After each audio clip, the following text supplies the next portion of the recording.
to, like Ed said, to harm others through sorcery, through wizardry.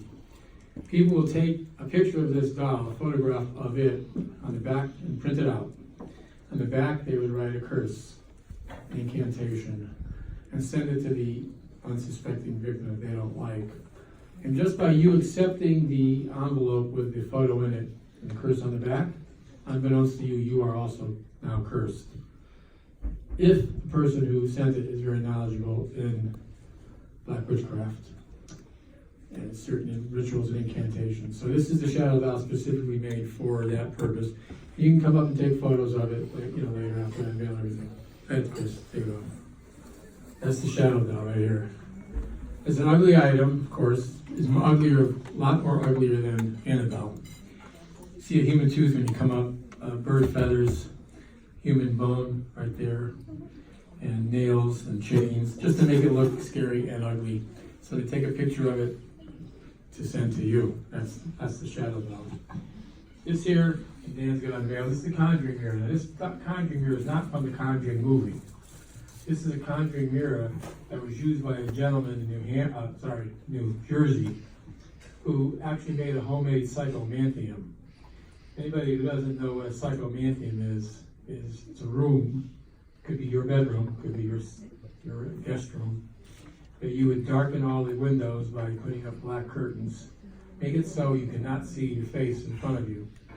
Then you would take a red bulb, say a 25 watt or 10 watt red bulb, place it here, put the chair here, and put the mirror here. So the room would be totally black except for this little bulb, where you can barely see the mirror. And you would sit here and you would conjure spirits through just asking to see spirits. All you'd have to do is stare at the mirror and ask to see your mother, your father, your grandmother, your boyfriend, over and over again. And sooner or later, depending on how long you do it for, a spirit will emanate. This would happen to a man in New Jersey. He wanted to see his grandparents and his aunt and uncle.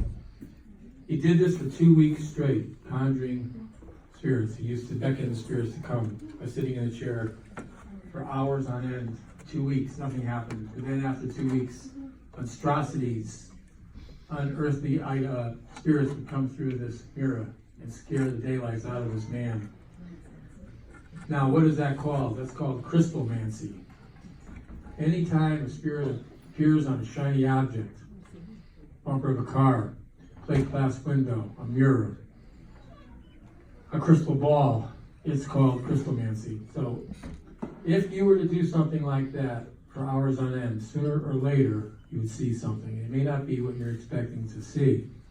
So my suggestion is don't ever try it. Don't ever do it. But you can read up about psychomanthiums yourself if you wanted to, just to see how it's done. Okay, that's number 2. Now number 3 is my surprise artifact here, which is the remnants of Flight 401. Anybody who's familiar with the movie, The Ghost of Flight 401? There's a book been written on it, and the movie was done in 1972, starring Ernest Borgnine as Don Repo.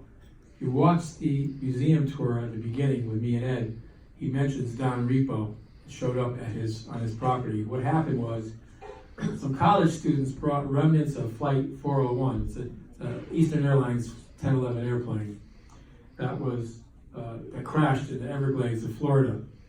And what they did, there were 69 survivors, I think. Not everybody died, but what they did, Eastern Airlines is out of business now, they went to the crash site to recover the plane. And they found some parts that were salvageable, like the voice recorder, like the flight recorder, like the galley carts, certain objects that were okay, and they put them onto the planes. All the other planes that had these replacement parts from this flight, Don Repo, the flight engineer, showed up on these flights. This is probably one of the most documented accounts of ghosts that you'll ever encounter. The pilots, co-pilots, flight attendants, passengers, all say they saw a man dressed in a flight engineer's outfit appear on these planes that were using these replacement salvage parts. East Airlines got so much publicity, bad publicity from it, that they ended up taking out all the parts that they used as replacement from Flight 401 that were used on the other planes. The Ghost of Flight 401, you can read the book. Now, Annabelle, this is what we're going to do yet. Annabelle, I don't want anybody to touch Annabelle. Don't touch her. You can't because the case is closed. But don't bang up against it. You know, you could stand next to it, take pictures, take photos, have your friend take a photo, like Timmy Boy over here is going to do. Timmy's one of our tech guys, or thinks he's one of our tech guys. I'd like to think that. He brings his Wonder Box with him that we'll show you, which I call a toaster, because when he lights it up, it looks like a toaster. But it's a Wonder Box, and it's pretty cool. Anyway, Annabelle. This is the real Raggedy Ann doll that everybody hears about, that not many people have seen in person. So go ahead, unveil it. Here she is. Doesn't look like much, but she caused a lot of havoc to a lot of people. We didn't tell you all the stories. There are other stories to Annabelle, and that is a priest who came to show Lorraine his brand new car. He's a friend of Lorraine from the Hartford Diocese. He called up the night before, Lorraine, can I show you my new car? I'm very happy I have it, I'm proud of it. Come on over, Father, we'll make you lunch. And she did, with Ed. As they're having lunch, right after they finish up, he looks at Ed and says, the priest says, hey Ed, can I see that doll I heard so much about that put slashes on people? Referring to those 7 slash marks that happened to Lou, the fiance of Donna, the nurse. And the doll was not in a case at the time. It was in a chair in the corner of a room with a little yellow tape in front of it, the rope. So Ed says, come on down, Father, but don't touch anything. That was Ed's admonition to everyone. Don't touch it. Don't touch anything. It's dangerous. You're unblessed, unholy. So they go downstairs. The priest is walking around. He's showing them the objects. They get to Annabelle. Ed says about the slash marks. He gets to the part about the slash marks on Lou. That's when the priest gets somehow energized and says, "Oh, this is nothing." He grabs the doll without Ed knowing it, without Ed stopping him. He grabs him, picks the doll by the arms, throws it across the room, and says, "God is more powerful than any devil or demon." And Ed says, "Father, you shouldn't have touched the doll. I told you not to. It's dangerous." So the priest says, "God is more powerful than any devil or demon." Ed says, "Yes, you're right. God is more powerful than any devil or demon, but no man is. No priest is. You really shouldn't have touched it." Well, they went upstairs. Nothing happened to the priest. They said their goodbyes.